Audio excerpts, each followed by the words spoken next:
સ્વાગત છે તમારું મારી ચેનલ પર। તો આજે આપણે બનાવીશું કંકોડા અને બટાકાનું શાક। તો ચાલો બનાવીએ।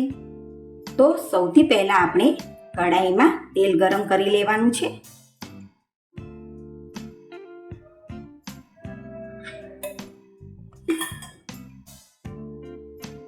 તો હવે આપણું તેલ ગરમ થઈ ગયું છે, તો આપણે તેમાં અડધી ચમચી જેટલો અજમો નાખી દઈશું।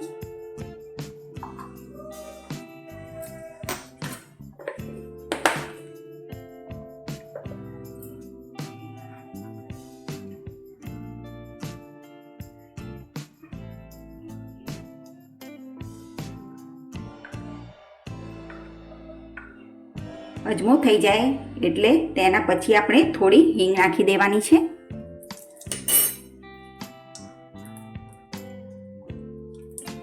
અને તેના પછી આપણે 2 સમારેલા લીલા મરચાં નાખી દઈશું। અને તેના પછી આપણે કંકોડા નાખી દેવાના છે। અને 2 સમારેલા બટાકા નાખી દઈશું।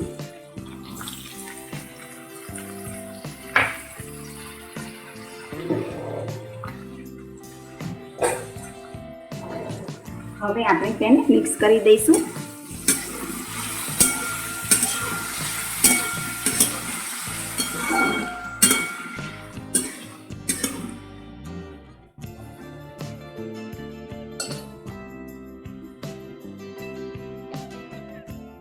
હવે આપણે તેમાં સ્વાદ પ્રમાણે મીઠું નાખી દઈશું।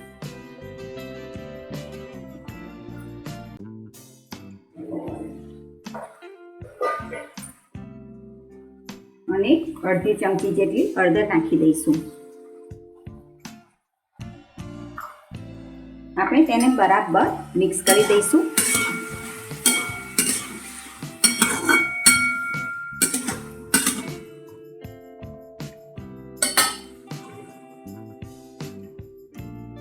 હવે આપણે શાકને ઢાંકીને થોડી વાર થવા દેવાનું છે।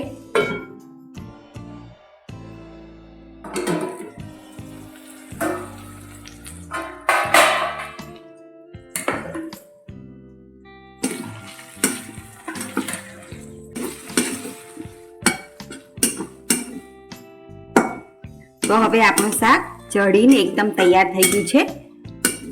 તો હવે આપણે તેમાં બધા મસાલા નાખી દેવાના છે।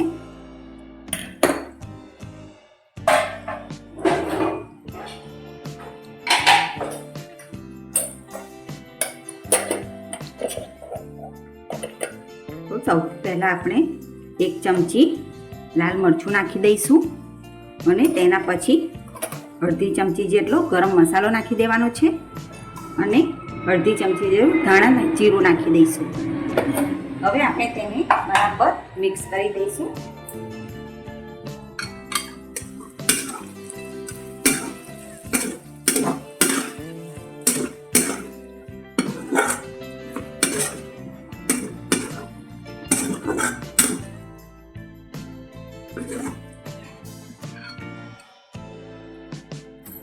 તો તમે જોઈ શકો છો કે આપણું શાક તૈયાર થઈ ગયું છે।